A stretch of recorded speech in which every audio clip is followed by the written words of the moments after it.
How are you doing today, Joe? Welcome. Thank you. Thank you for having me. It's nice to connect with you. And congratulations on your new role with Afrobarometer. Yeah, it's an exciting time, exciting opportunity, but of course, a challenging one. Giving in time of COVID to take a new role can be extremely challenging, but yeah, it's exciting as well. So for the benefit of our readers, of our viewers, actually, can you please introduce yourself, your interest, and why you decide to work on transparency, accountability, and civic participation issues? Right. So first of all, I should say I used to be a program officer at the Hewlett Foundation in the Global Development and Population Program. I am still with them somewhat because my last official day is 31st March. Today is 19th March. So it still feels like I am at the Hewlett Foundation, even though I just taken my vacation now. Mm-hmm. I leave for the Afrobarometer later next month. But in terms of just what motivates me to work in the TPA sector, I think it's a combination of two things. One, about my research, and also two, about an area that I thought I could work in to influence how governments respond to citizens. And if I'll start with the second part, growing up in my community in Ghana, I felt like government was too far away from people. I never experienced government in my formative years at all. And it felt like there was no way that you could engage and interact with a government official in ways that allows you to ask for certain services. Within our community, mostly services were provided by traditional leaders. And so whether you wanted healthcare, you had to go to a traditional healer or a herbalist. And so that's what I meant by it felt like government was too far away. And in my life, I have always tried to figure out what are the best ways that we can get governments to be more attentive and responsive to citizens. Because I've experienced governments in ways that was not positive, and I felt like I could play a role in changing that. And so coming to work in the TPA sector felt like the best fit for me. And why I landed in the TPA sector is in graduate school, my research was all about how to make politics and governments work for people. And so the question I try to answer is, when will politicians do the right thing? And if we know the time that they do the right thing, can we design programs that would continue to influence them to do the right thing? And when I look at the work of TPA, it's squarely in that area.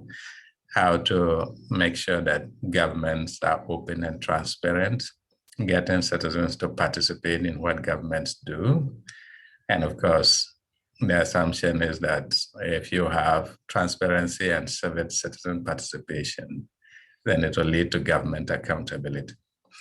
And so because of my childhood experience and wanting to change a system that will allow governments to be more responsive to their citizens, TPA felt like a natural place for me to work in.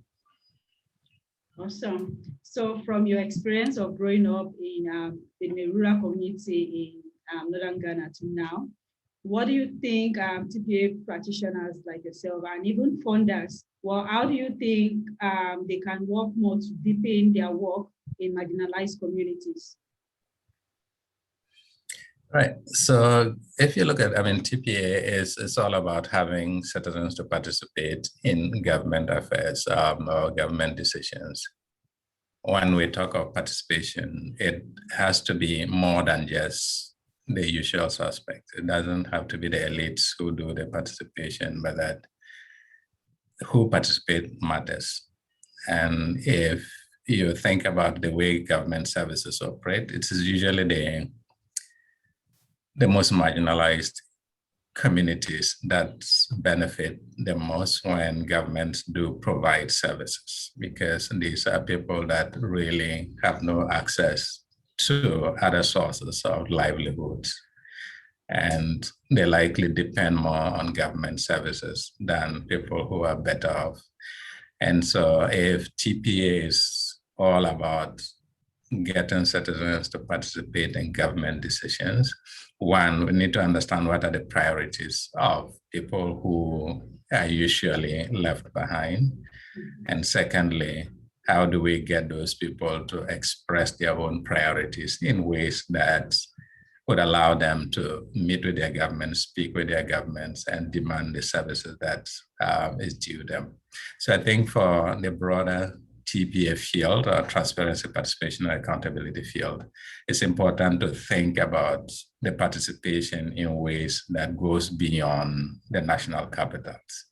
We should be able to design programs that creates opportunity for people who would usually not be able to interface with governments to do so easily.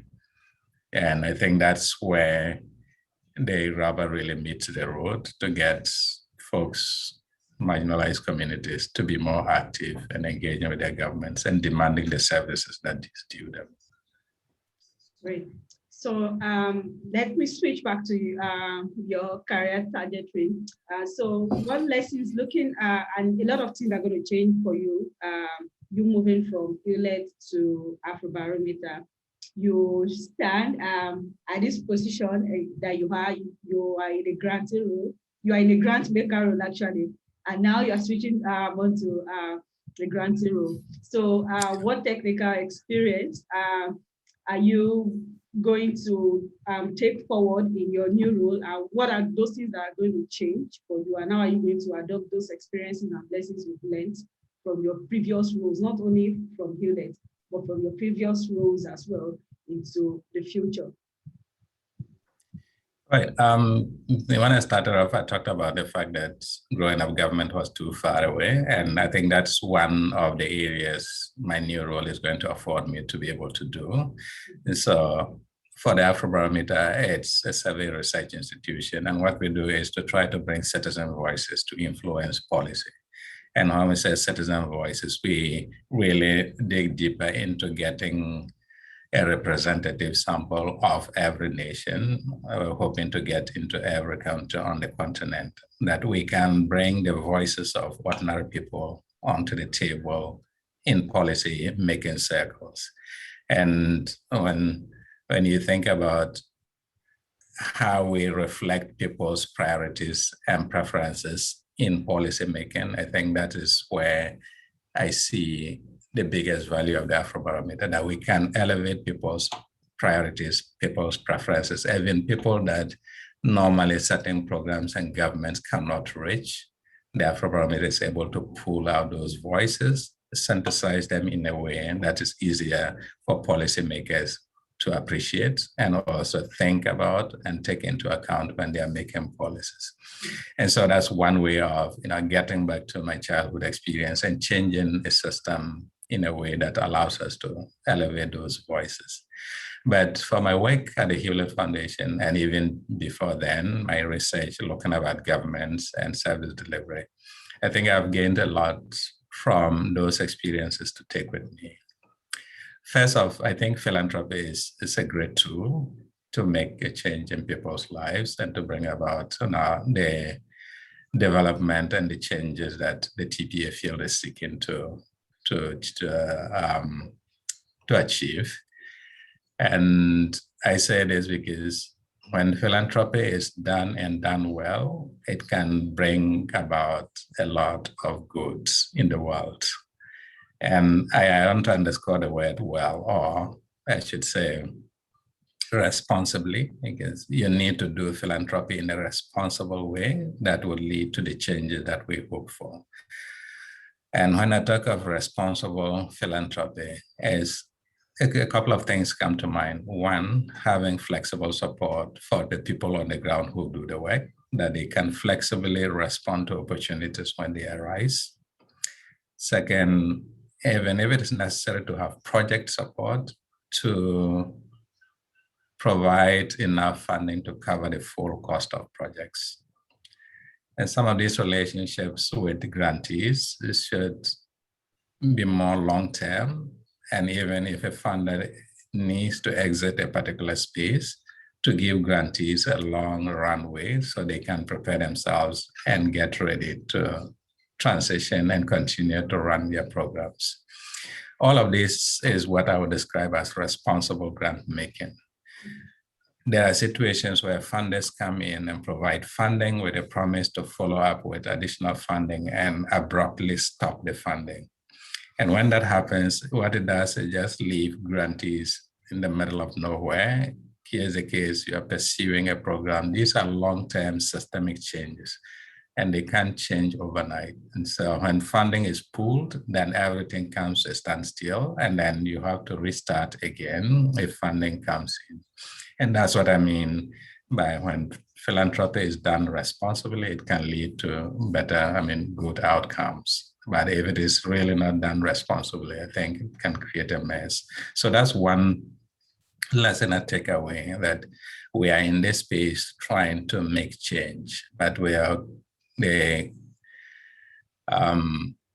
hope is that the funders in this space would see the value of sustained long-term engagement that allows grantees to work in this space.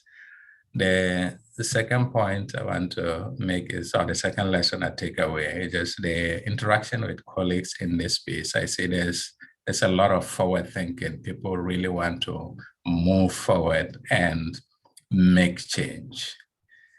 Of course, some of the changes are really difficult because government systems keep moving back and forth. Sometimes you take one step forward and then 2 or 3 steps back, and it can be frustrating. But that doesn't mean that things are impossible to change, because when this work started about 20 years ago on transparency, participation, and accountability, the world was not the way it is now. Openness and transparency has almost become a norm. And I think it was because of the sustained engagement of the TPA space. So thinking about ways that we can sustain these engagements is important. And of course, that funders can sustain their funding to grantees. I think that is a valuable way. And the third lesson I take away is the role that grantees can play in making philanthropy become more responsible. I feel like even though we are not in the funder seat, we can think with funders in ways that allows them to practice philanthropy in a way that is more positive for people and planet.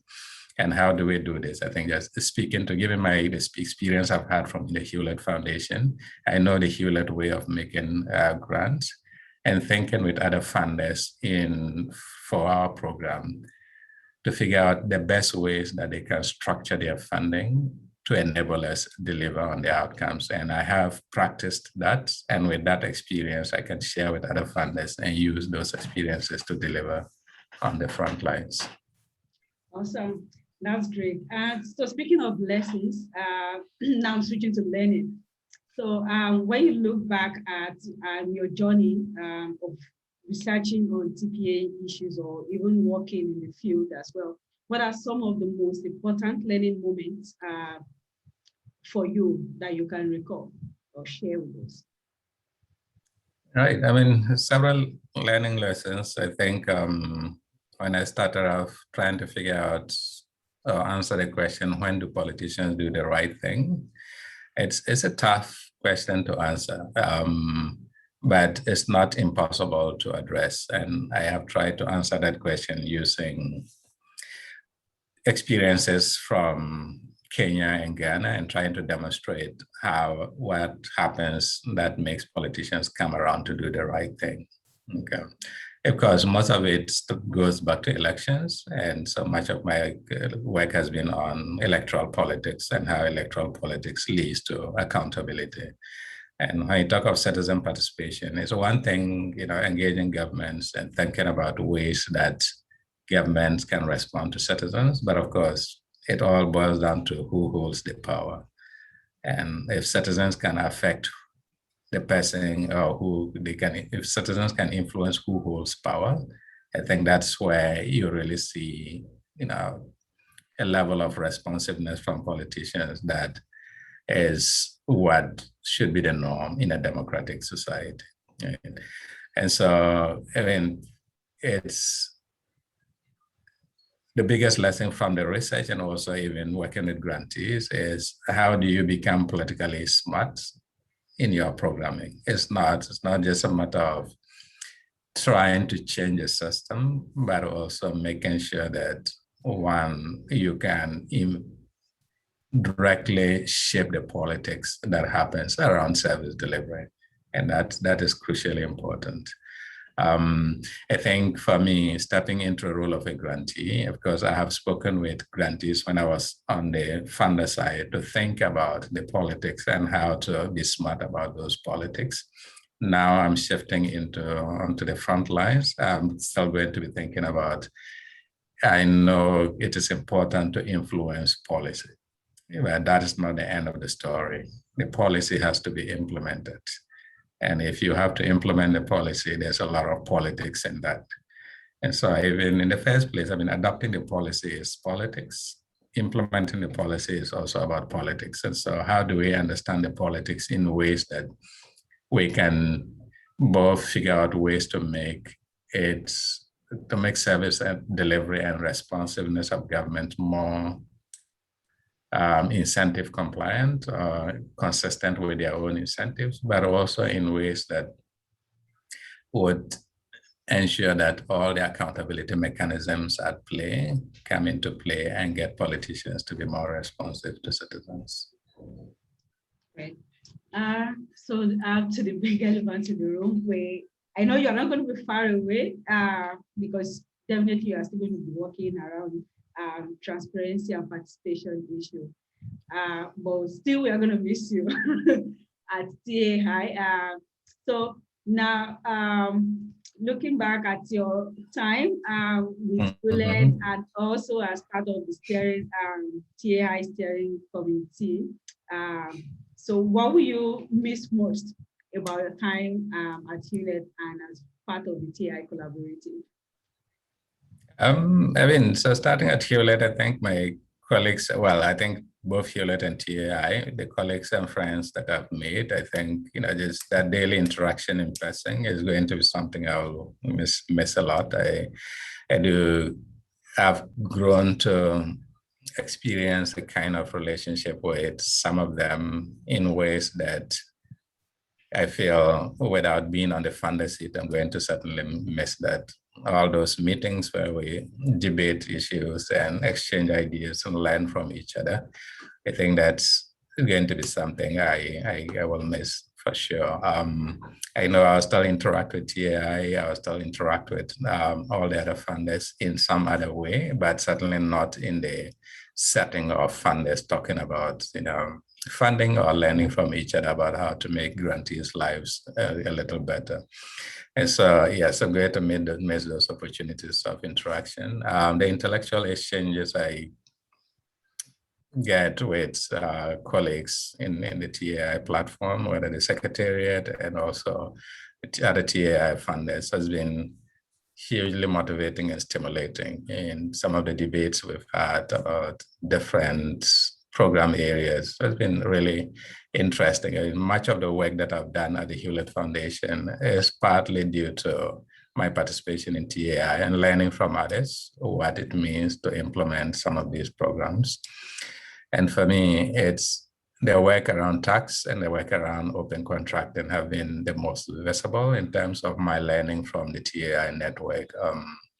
I know I've tried to expand the work on open contracting in Africa to a large extent and also try to do the same on tax justice work. But all of this, I was not in my research agenda until I joined the Hewlett Foundation. And of course, joining the TAI just opened up the opportunities to learn more about the space of tax and how grantees engage in tax justice issues, to learn more about open contracting, which was completely not in my radar until I started this job at the Hewlett Foundation. I'm certainly proud about how much and how far we've taken these two fields in the continent, and I know that it's going to continue beyond me. But I feel like that those are the kinds of learning opportunities and learning and action that I'm going to miss a lot from both TAI and the Hewlett Foundation. We are going to miss you too, but I know you are not so far away from us. So on that, yes, certainly. Yeah.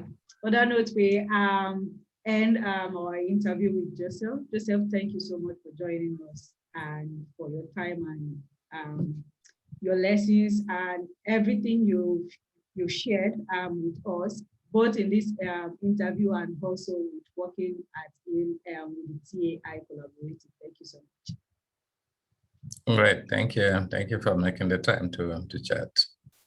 Yeah.